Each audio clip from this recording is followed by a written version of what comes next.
Every Thursday, we talk a little business, a little culture in business, or business culture, I guess you should say. We welcome in Patrick Grimion, host of the Patty G Show. What's happening, dude? Good morning, Brian. Good morning. That 56, you know what that means? No, It's vestibule weather. It's not. It's vestibule weather, Brian. It's not. And you've got a vest on when, it's barely even chilly. Exactly. That's when the vest is perfect. Yeah. When the vest has to do real work, you call upon a real jacket. Sometimes. Yeah. It's just admit anything below. No, just admit 40. it's a fashion accessory. Let's just get it out there. It's an accessory. It's a fashion accessory that provides No. minimal warmth. You ended the sentence at accessory, and you're good there. We've got stuff to talk about this week. We do every week, but this week is. I stumbled across a story a couple days ago and shared it with both you and Haggai. And in hindsight, I probably should have shared it with Franz as well because there's legal questions too. Absolutely. We're going to start with this story before diving into a few of the other ones that kind of follow the same trend. The headline. Read it. Don't say where it's from because I want to talk about my perception when I first read it. Where it's originally from or where I shared it from? Where it took place. Okay. An accountant has been ordered to pay her employer $2,756 after they installed time tracking software on her laptop, showing she misrepresented over 50 hours of work. Carly Bessie was fired from her remote job at the so-and-so blank accounting firm.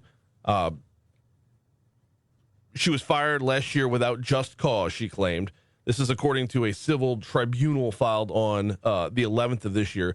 Bessie sought $5,000 in compensation, both in unpaid wages and 1 month's severance pay. However, her company argued it rightfully terminated Bessie because she engaged in time theft, a term for when an employee paid for work they have not actually done or for time that they were actually not at work at all. So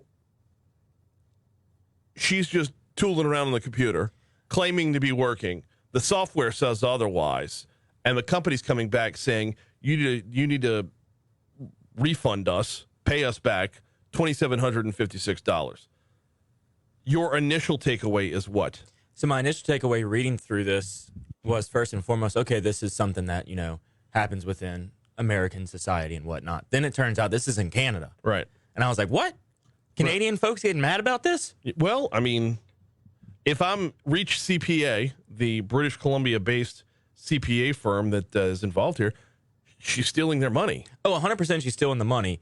But I think it's kind of ironic on her point where she comes out of the gate on attack. Right. Y'all wrongfully fired me. You need to compensate me for however many months, which is $5,000, and you need to pay it to me because that was a wrongful termination.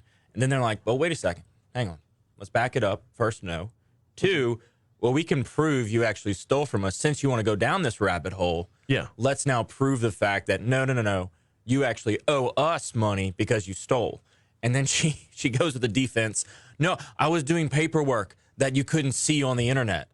Well, so is that not a viable defense, though? It is, but the software that they're using that they described tracks your printing on your computer. Okay. And so they said you did not print, you don't have enough time spent using a printer to produce the amount of documents that you would read over the course of 50 hours. But, okay, so can she not say at that point, I'm printing things off of other computers, I'm checking things out from the library, for crying out loud? Is there not room for her to say the time tracking software that y'all have installed is not all-encompassing as you think it is? So she went with that argument. Yeah. And then they were later able to prove by showing video footage of the software working that it did, in fact, not have that flaw. That it did, in fact, work as they intended, and it worked so well that it was able to track all the things that she was defending. Then at that point, she started to self-incriminate herself. Well, and said, well, maybe I did miscode some things. Maybe I did not quite be truthful in how I was recording my time, and ultimately folded on the situation. Because at that point, you're paying legal fees against your former employer, who's going to have a bigger pocketbook than you. Absolutely, and they can ride this thing out. Now, let's shift the conversation from her particular guilt to the overall effectiveness of this. This particular CPA firm able to collect $2,700 in change off of this particular employee But overall, for the bottom line, is it worthwhile for companies to be doing this? I don't think so. To go after a former employee like this, I don't necessarily believe it's going to help your bottom line. It's not a wise strategy. But if the employee is coming after you, saying that they had a wrongful termination, you need to defend yourself as an organization. Because if they were to cut her a check and say it's $5,000, we're just gonna sideline this and you just go away, basically. Right. What does that say for the rest of her colleagues who are going to jump ship potentially and be like, wait, I can jump ship and get a $5,000 paycheck? Jump ship and go to where, though? They've got to have the foresight to say after that $5,000 runs out, you've got to land somewhere. And maybe they're looking at other opportunities saying, just one more day at this job, I'm just going to keep on trudging through. But then, wait, Sally or whatever her name was, she left.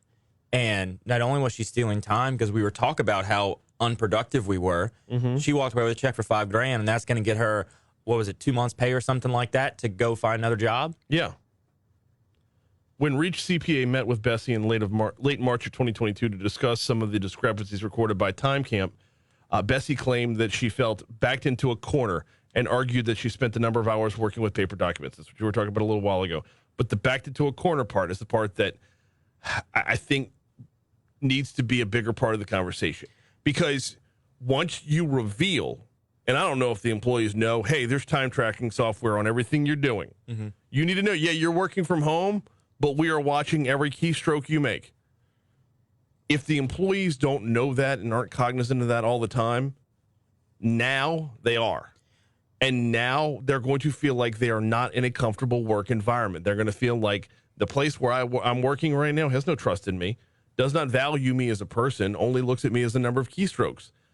If you are the company that was seeking the $2,700, that's the price tag, or that's what you're getting in exchange for now every employee that works for you saying, I got to find another place to work, because this is not this level of Big Brother is just not happening. If you don't trust me, fire me. And that, I think, ultimately has probably started to create a trickle effect within their company culture for people to start having that exact mindset. I mean, it goes earlier in the article, she was talking about how she felt like she was being unproductive in the work from home situation, and try to talk to her manager about that, try to figure out a way to become productive within her work from home schedule. And that's when they said, we're going to start tracking your productivity. Rather than saying, what can we do? They wanted to start tracking it. That's where we're going to have to pause for right now. And we'll talk about that productivity and, more to the point, the perception of productivity in a little bit. Patrick Gremion, host of the Patty G Show, joins us. She's not wrong, though. Oftentimes, notes are taken outside of the online stuff. In fact, a caller called in during the last break and said there's an accident I-10 eastbound between Siegen and Highland. It's right near Piku, backing things up. Taylor will have more on that when we hit traffic in just a minute on Talk 107.3. I forgot to report the accident on the way in. So. So I was like, where is he? What about to happen? I didn't even notice. I just figured you'd do it. What up? What's happening? You bowling tonight? No, I got beer league tennis. Damn right. It's Thursday, I got to keep up my girlish vigor. You're doing a great job of it. Thank you, man. Bowling, beer league, tennis? There's a charity event tonight called Strikeout AL. Oh, they're talking about it right now. Oh, yeah. There is. Because I was supposed to have a meeting with some folks, and like, oh, we can't. We're going to be at the Strikeout ALS.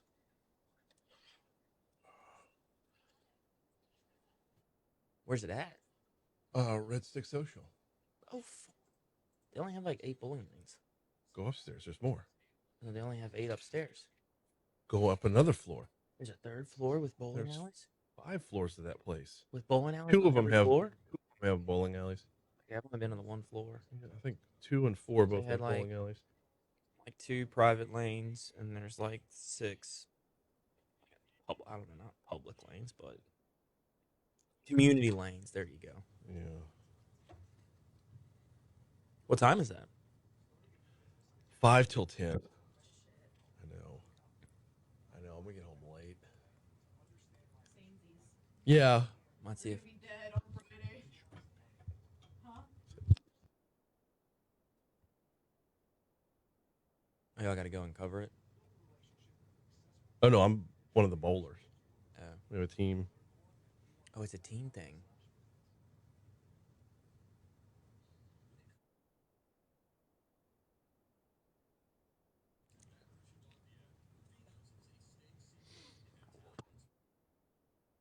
So did Gory's wife get a job yet, or is she still going to Chris's to pick up meat for him? That's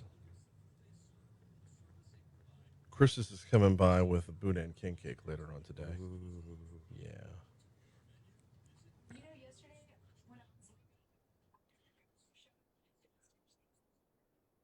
and Gordy was in there getting some Girl Scout cookies, and I was like, "Caught you!" But then, like, he said, I think I said maybe 5 words to Gordy like in my entire life, and he was like, "I heard you do a scoreboard update the other day. You sounded really good." And I, you know who I am.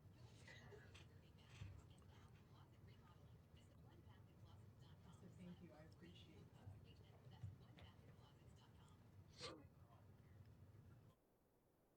Where'd he get Girl Scout cookies from? There was just like a bunch downstairs. Like, That's deadly. They weren't the good ones. Oh.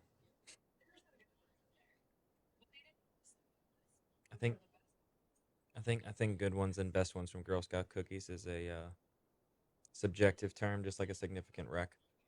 They had peanut butter patties. Those are pretty good. They had the peanut butter sandwiches, which taste more like a cracker than a cookie. It's like putting peanut butter on a Ritz, but like a low rent Ritz.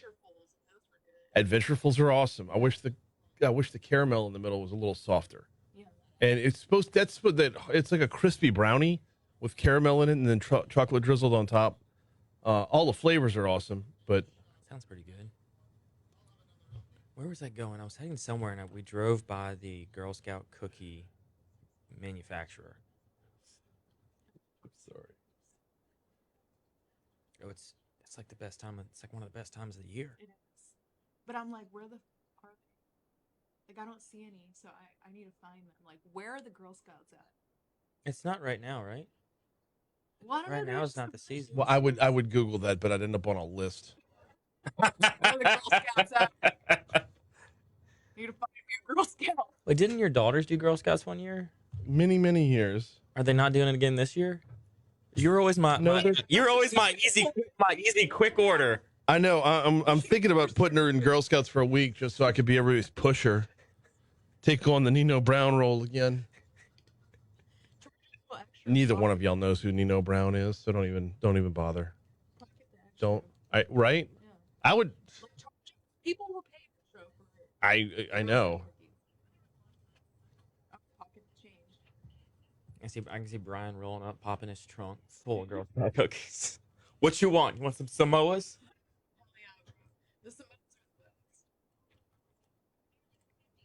The samosas. Samosans? The Indian thing. Do what? Samosas are those Indian things. Like the little, What? like meat pies, but they're Indian. Oh, really? Like Indian or like Native American Indian? Like Indian. Yes. Not Native. I would have said Native American. Hey, your battery's low on the computer. The computer's plugged in. I'm just saying the notification that popped up. I understand. It's going to pop up 4 more times during the show.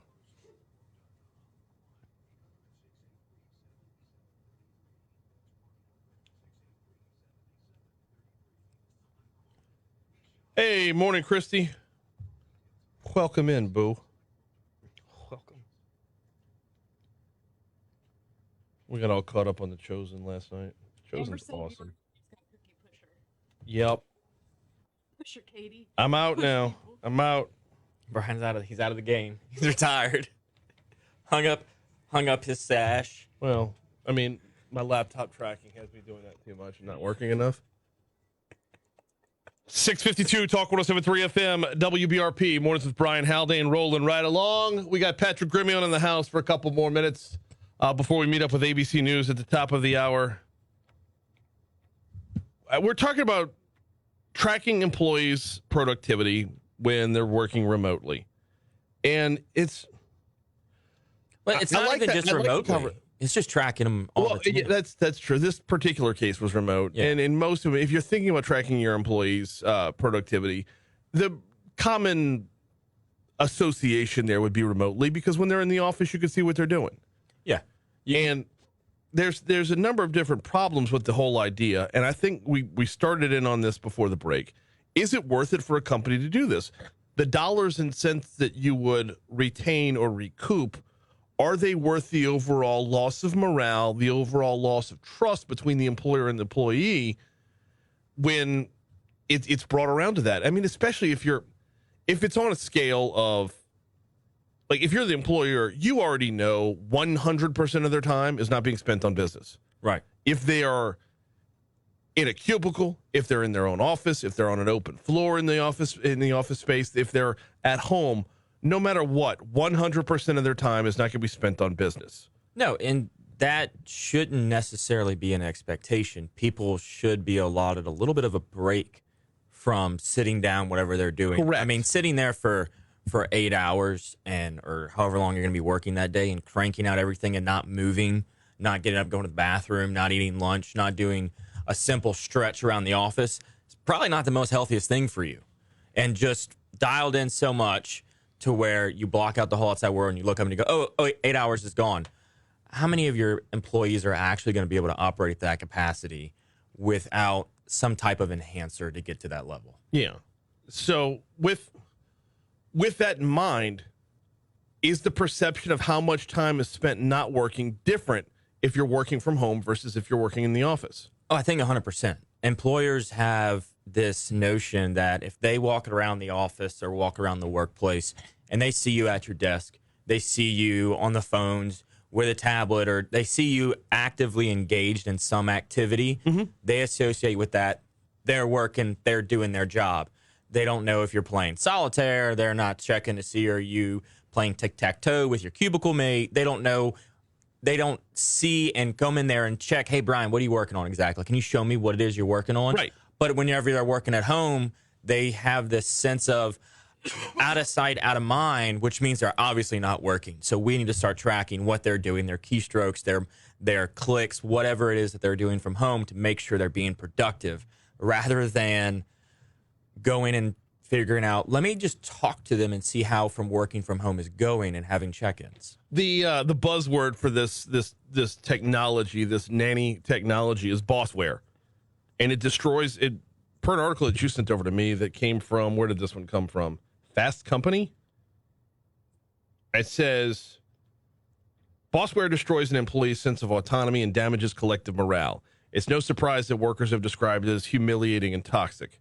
There's not a time where, like, I've been in meetings where I'm texting back and forth with somebody else who's in the meeting, and we're texting back and forth about something that has nothing to do with the meeting. How dare you? I know. How dare you, Brian? I know.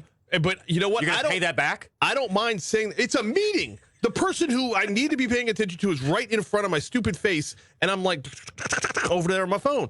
I don't mind saying it out loud because I know for certain that everyone's done it. I'm not the only person, and I might be the only one dumb enough to say it out loud. I think we had somebody doing some Amazon shopping during a meeting at one point in time. That would be Connie Bernard on the school board. Got in a whole lot of trouble for that. But yes, we've seen it in a million different forms and fashions. But now, because of the productivity paranoia, it's reached a level where it's all going to come to a head. And the employers are going to be faced with that decision. Nyquilus says, was it Nyquilus that said this over on the Facebook live feed? By the way, Mornings with Brian Haldane on Facebook. I'm sorry, Talk 1073 on Facebook Live. Nyquilus says, when you fire someone, the rest of the crew puckers up and gets more done for a while. To that, I would respond, yeah, for a minute until somebody responds to the resumes that they're already putting out because they know they could be next. Yeah. I think you get an initial... So whenever you fire somebody, depending on what level they're at, if they're in the trenches level with everybody else and you fire them and it's a big public thing, or they one day show up and they go, where's Susie or Bill? Where are they at? And they go, oh, they got fired. They got laid off.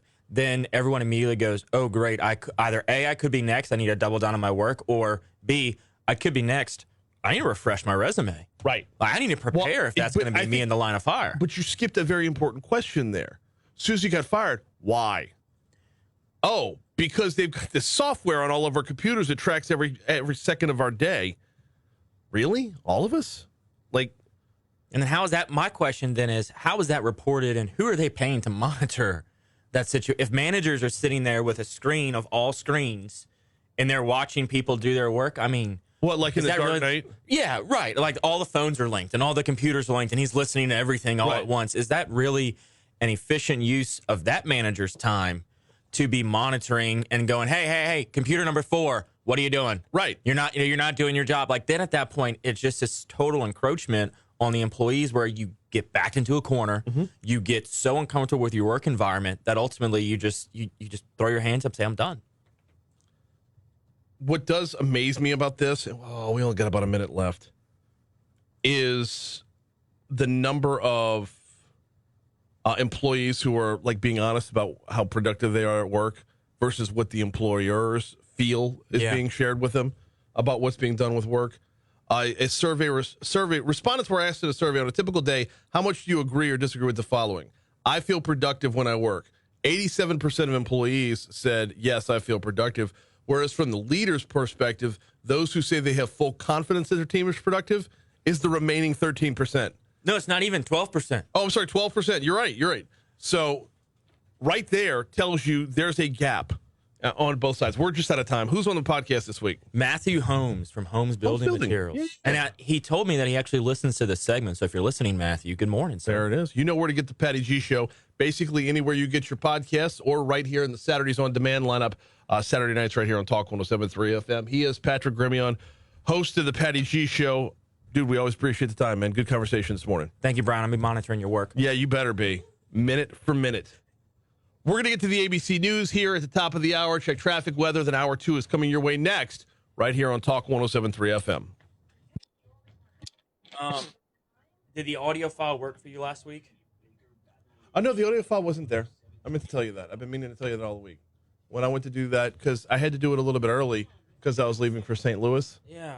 So, yeah, it wasn't there.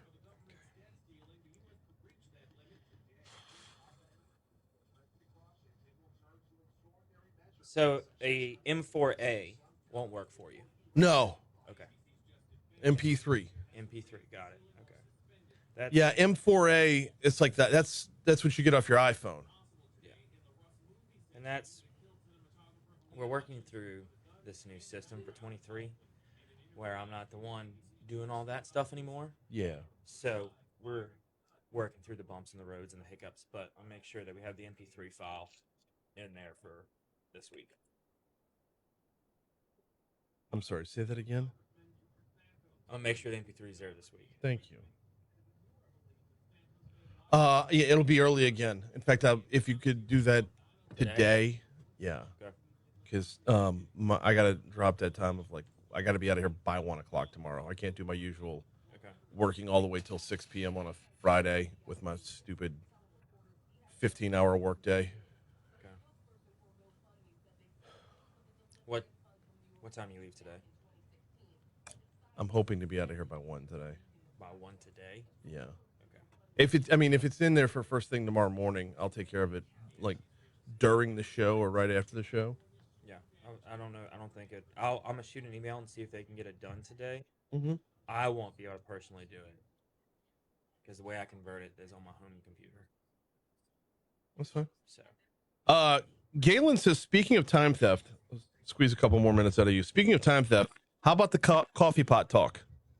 Water cooler talk. Water cooler talk, coffee pot What talk. about pooping? What about pooping? How much time is that? They have an app that you can track how long you do that in a year, and it'll tell you how much your employer paid you to poop for the year. Okay, that's extreme. I would argue that coffee pot talk or water cooler talk is not time theft. I would argue it's team building. I'm right there with you. Morale building, coffee pot talk, water cooler talk, popping in, saying, hey, how's the project you're working on? Because you're talking about work, or even talking about how are the kids this weekend? How is the family? That's just building morale and team. Yeah, and now, like everything else, it can leave the rails and get out of hand. But if done in small doses, there's no reason to track that for a day-to-day, minute-to-minute thing. Yeah, and We've said this before.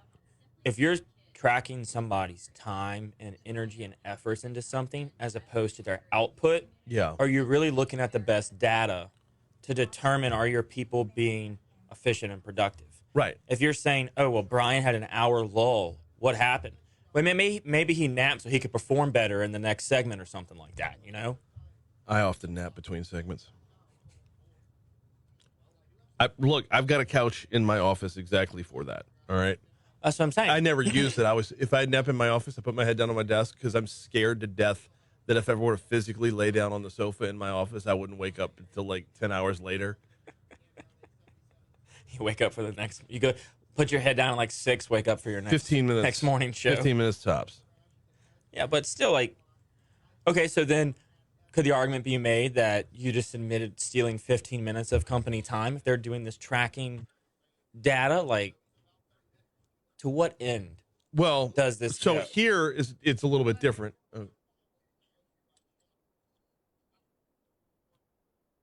Time to get a look at your forecast. Here is WBRZ meteorologist Marissa Nuzzo. This company values that. This company knows that when it's go time, it needs to be go time. And if you have downtime, take your stupid downtime. Yeah, They get on me for not taking vacation, which as they should. I really wish I could. Yeah. The disadvantages of being a one-man band. It gets more and more difficult to find the time. And yeah, I know when I'm dragging ass right now. Like, I know, I'm fully aware of it. You're not bad. Thank you. Y'all have fun. See y'all next week. Later, bro.